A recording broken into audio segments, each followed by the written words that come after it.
एक मुसीबत खत्म हुई तो दूसरी मुसीबत इजराइल के सामने आकर खड़ी हो गई है। ईरान और इजराइल के बीच जैसे ही सीज फायर हुआ, उसके फौरन बाद ही यमन की तरफ से बड़ा ऐलान कर दिया गया है। भारी तादाद में इजराइल पर हमले का न केवल ऐलान हुआ, बल्कि यह ऐलान ऐसे वक्त में हुआ है जब इजराइल वैसे ही बहुत परेशान चल रहा है। एक साथ तकरीबन 1 लाख लड़ाके इजराइल में घुसने जा रहे हैं। इतनी भारी तादाद में लड़ाके घुसेंगे यमन के इजराइल के अंदर कि आधे से ज्यादा इजरायली और बेंजामिन नेतन्याहू के हाथ से फिसलने जा रहा है। दोस्तों, इस वक्त इजराइल के ऊपर ईरान कहर बनके जिस तरह से टूटा हुआ है, उसको इस वक्त बड़ा झटका यमन की तरफ से लग रहा है। दोस्तों, यमन की तरफ से भी 80,000 से ज्यादा लोग इजराइल के अंदर घुसकर इजराइल के ऊपर अटैक करने की बात कहते हुए नजर आ रहे हैं। यमन की तरफ से जो खबर सामने निकल के आ रही है, उसके बाद से इजराइल के बेंजामिन नेतन्याहू के कहीं ना कहीं पसीने छूटे हुए, और यह खबर ऐसे वक्त में निकल के आ रही है दोस्तों जिस वक्त इजराइल का बेंजामिन नेतन्याहू चारों तरफ से घिरा हुआ नजर आ रहा है। इजराइल के बेंजामिन नेतन्याहू के रिश्ते अमेरिका के साथ भी देखे जाए तो खट्टे पड़ चुके हैं। दोस्तों, अमेरिका के डोनाल्ड ट्रंप भी इस वक्त इजराइल से किनारा करते हुए नजर आ रहे हैं। ऐसे वक्त में यमन की तरफ से एक बड़ा मोर्चा खोलने की तैयारी की जा रही है। हमारे साथ प्राज्वल गौतम भी मौजूद है, उनकी रिपोर्ट आप लोग देखिए, और किस तरह से इजराइल के ऊपर एक और बड़ी मुसीबत आन पड़ी है वो तस्वीर आप लोग इस रिपोर्ट के अंदर देखेंगे। एक मुसीबत खत्म हुई तो दूसरी मुसीबत इजराइल के सामने आकर खड़ी हो गई है। ईरान और इजराइल के बीच जैसे ही सीज फायर हुआ, उसके फौरन बाद ही यमन की तरफ से बड़ा ऐलान कर दिया गया है। भारी तादाद में इजराइल पर हमले का न केवल ऐलान हुआ, बल्कि यह ऐलान ऐसे वक्त में हुआ है जब इजराइल वैसे ही बहुत परेशान चल रहा है। एक साथ तकरीबन 1 लाख लड़ाके इजराइल में घुसने जा रहे हैं।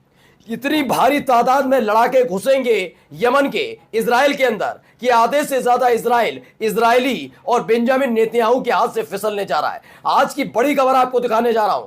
82,000 के करीब यमन के ऐसे लोग हैं जिन्हें मिलिट्री ट्रेनिंग खास तौर पर इजराइल से लड़ने के लिए दी गई है, और अगले कुछ घंटे में यह बड़ा हमला हो सकता है। यही नहीं, ईरान ने मोसाद, इजराइल की खुफिया एजेंसी जिसकी किस्से कहानी हमेशा इजराइल सुनाता रहा, उसके 1-2 नहीं सैकड़ों की तादाद में एजेंट धर दबोचे। उनके साथ क्या कर रहा है वो भी दिखाऊंगा, और दिखाऊंगा कहां लगे death to America, death to Israel, यानी अमेरिका को मारो और मरेगा इजराइल, ऐसे नारे। नमस्कार, मैं हूं प्रज्वल गौतम और आप देख रहे हैं times express.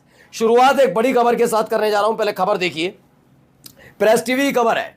Over 82,000 Yemeni volunteers complete military training course to fight Israel.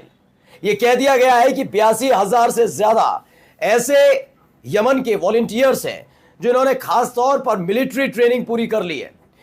ये हूथी लड़ाके नहीं है, पहले सुन लीजिएगा, फिर बता रहा हूं। ये यमन के आम नागरिक हैं जिन्हें कड़ी ट्रेनिंग दी गई है, बिल्कुल मिलिट्री ट्रेनिंग। यहां नहीं, वहां का जो कामकाजी व्यक्ति है वो गजा के लिए, फिलिस्तीनियों के लिए अब मिलिट्री ट्रेनिंग लेकर इजराइल में एंटर करने जा रहा है। यह हालात तब है जब अमेरिका पहले से ही इजराइल से नाराज चल रहा है।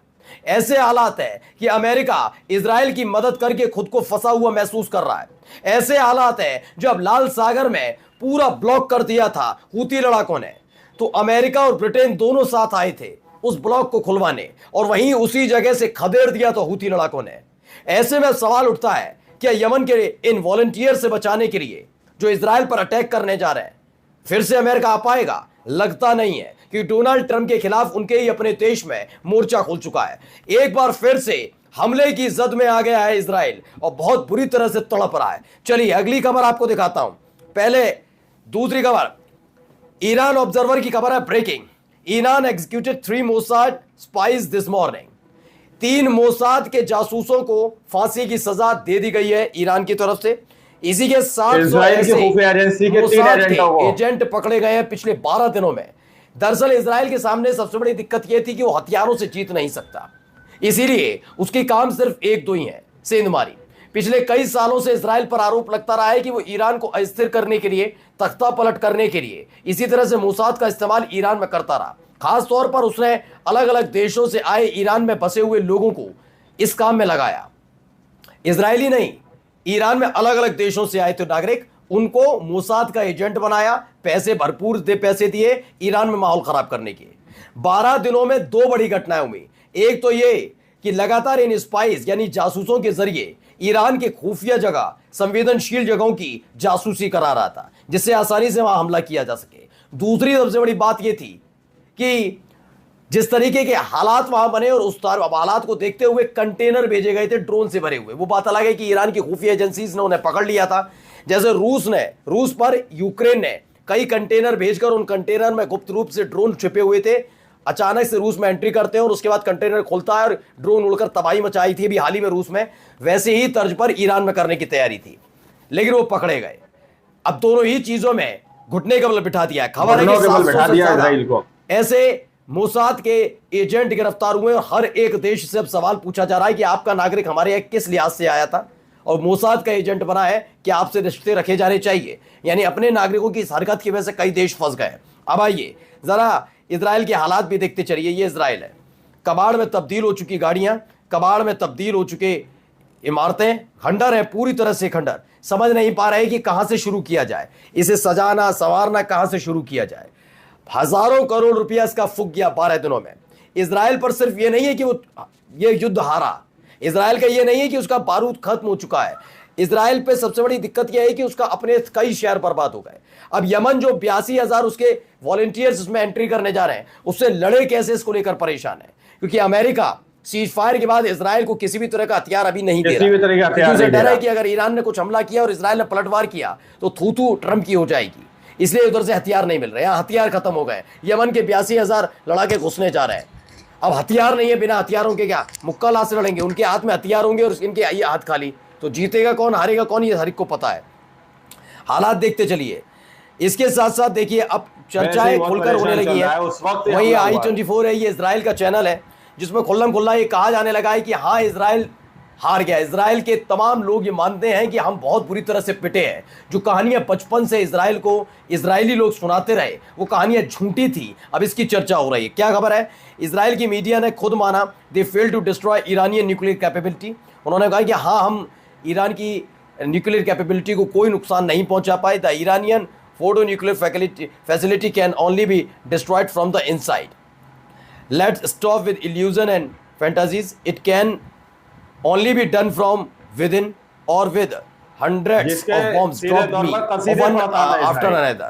ये खुद माना कि कुछ कर नहीं पाए, नुकसान पहुंचा, लेकिन जिस हालात में नुकसान पहुंचा कर उसके प्रोग्राम को रोकना था वो रोकने में नाकामयाब इजराइल रहा। यानी ये ऑपरेशन भी इजराइल का जो अमेरिका ने किया था, इसने क्या किया, फिर भी किया जो पूरी तरह से फ्लॉप रहा। अपनी फजीयत कराई, अपना देश बर्बाद कराया, तो खाना खत्म हो चुका है, अर्थव्यवस्था कोलैप्स हो गई, सब कुछ इजराइल का हो गया।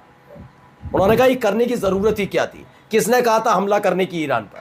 किसने कहा? कौन सा वो महानुभाव था जिसने तुम्हारे कान में मंत्र फूंका कि जाकर ईरान पर हमला कर दो?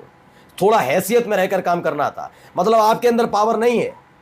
दूसरे देश ने किसी ने कहा कि मैं आ जाऊंगा और उसके बाद आपने कर दिया, और वो आया कब? जब हम पूरी तरह से बर्बाद हो गए। और आया भी तो आने के बाद क्या कर लिया? उसने अपनी भी फजीयत करा ली ना। वो ईरान पर सफल हमला कर पाया और ईरान ने उल्टा उसके मिलिट्री कैंप बर्बाद कर दिए। अब आइए क्या कह रहे हैं जरा फ्रांस के राष्ट्रपति, उन्हें सुनिए। तो फ्रांस के राष्ट्रपति मैक्रों वो कहते हैं ट्रंप की ईरान के परमाणु ठिकानों पर हमले अवैध हैं। उन्होंने कहा जो हमले किए वो अवैध तरीके से, इलीगल है, ये नहीं करना चाहिए था। ये हर एक देश मानेगा जो कानून मानता है। उन्होंने कहा है कि हाँ वो भी चाहता है, फ्रांस भी चाहता है कि ईरान परमाणु शक्ति संपन्न ना बने, लेकिन ऐसा आप किसी के देश में घुसकर उनके ऊपर हमला नहीं कर सकते। वो भी तब जब परमाणु ऊर्जा एजेंसी लगातार निगरानी कर रही थी। ऐसे में आपने ये क्यों किया? मैंने कहा ना, अमेरिका के इस हमले ने कई देशों की चिंताएं इसलिए बढ़ा दी। वो देश जो लगातार चाहते थे कि ईरान न्यूक्लियर पावर ना बने, अब अमेरिका की इस हरकत की वजह से अब ईरान बनकर रहेगा। क्यों? क्योंकि अब कोई भी एजेंसी इसकी जांच पड़ताल नहीं कर पाएगी, ईरान इसकी इजाजत नहीं देगा। अब खुल्लम खुल्ला टंके की चोट पर और तेज रफ्तार में यूरेनियम का इस्तेमाल होगा, ये ऐलान कर दिया ईरान ने। अब वो खुल्लम खुल्ला बनाएगा और अब कई देश जो कम से कम अंतर्राष्ट्रीय एजेंसी की मदद से निगरानी के नाम पर ही इसकी रफ्तार को धीमा कर रहे थे, ईरान की न्यूक्लियर पावर बनने की रफ्तार को, वो अब एजेंसी को ही हटा दिया गया है। इसीलिए फ्रांस ने कह दिया इलीगल है। अमेरिका ने जो किया वो पूरी तरह से गलत है, ये बता दिया। और जाते जाते एक खबर मैं अमेरिकियों के लिए भी बता दूं, जो बड़ी बड़ी डींगे हाँकते हैं ईरान न्यूक्लियर पावर ना बने। आपको मालूम है एक खबर, इजराइल ने अपने न्यूक्लियर प्रोग्राम के आड़े आने वाले अमेरिकी राष्ट्रपति की हत्या करा दी थी। मैं नहीं कह रहा हूं, कौन कह रहा है पढ़ लीजिए। ब्रेकिंग, यूएस कांग्रेस वुमेन है, यानी यूएस की सांसद है, वो कहती है ग्रीनी, वो कहती है American president JFK John F Kennedy, इनकी जो हत्या हुई थी 1963 में, वो इसलिए हुई क्योंकि उन्होंने इजराइल के न्यूक्लियर प्रोग्राम का विरोध किया था और उसके बाद इनकी हत्या करा दी गई थी। अब आप देखिए, आपके अपने देश में घुसकर आपके अपने राष्ट्रपति की हत्या कर दी जाती है और आज उसी के साथ कांधे से कांधा मिलाकर ईरान का न्यूक्लियर प्रोग्राम रोकने निकलते हैं। दुश्मन आपका कौन है, तय कर लीजिए। नमस्कार। तो आप लोगों ने इस वीडियो को शुरू से आखिर तक देखा। वीडियो के अंदर साफ तौर पर बात की गई है कि किस तरह से ईरान के 82,000 वोटलर्स जो है सीधे तौर पर इजराइल के अंदर घुसने की बात कर रहे हैं। ईरान के नहीं, मतलब यमन के 82,000 तकरीबन ऐसे आम नागरिक इजराइल के अंदर घुस के इजरायलियों के ऊपर अटैक करने की बात कर रहे हैं, जो एक आम नागरिक है, जिन्होंने इस बात का अहद किया था कि गजा के लिए कुछ करेंगे। याद रहे, यहां पर मैं यमन के हूतियों की बात नहीं कर रहा, यमन की मिलिट्री की बात नहीं कर रहा हूं, बल्कि आम नागरिक जो वहां पर दिन दहाड़े काम करते हैं, जो अपने मेहनत मजदूर करते हैं, ऐसे लोगों ने एक स्पेशल ट्रेनिंग ली है इजराइल की मिलिट्री से लड़ने की, इजरायलियों से लड़ने की एक स्पेशल ट्रेनिंग उनको खास तौर पर इजराइल से लड़ने के लिए दी गई है। ऐसे आम नागरिक 82,000 से ज्यादा लोग तैयार हैं इजराइल के अंदर घुसने के लिए। इजराइल के बेंजामिन नेतन्याहू के समझ नहीं आ रहा कि करा जाए तो क्या करा जाए। एक तरफ अमेरिका के डोनाल्ड ट्रंप भी इजराइल से किनारा करते हुए नजर आ रहे हैं, इजराइल के बेंजामिन नेतन्याहू से दूर भागते हुए नजर आ रहे हैं। वहीं पर अमेरिका ने इजराइल को अभी हथियार देना भी बंद कर दिया, जैसा कि प्राजवल गौतम ने इस रिपोर्ट के अंदर आप लोगों को दिखाया। दोस्तों, आप लोगों ने इस पूरी रिपोर्ट को देखा, सुना, आप लोग इस रिपोर्ट के बारे में क्या सोचते हैं, क्या समझते हैं, अपनी राय कमेंट सेक्शन में जरूर दीजिएगा और जरा सोचकर बताइए क्या वाकई में यमन के 82,000 जो खबर सामने निकल कर रही है उन लोगों को इजराइल के अंदर घुस के इजरायलियों पर हमला करना चाहिए या नहीं करना चाहिए, अपनी राय कमेंट में जरूर दीजिएगा। मिलते हैं अगली वीडियो में, जब तक के लिए जय हिंद, जय भारत।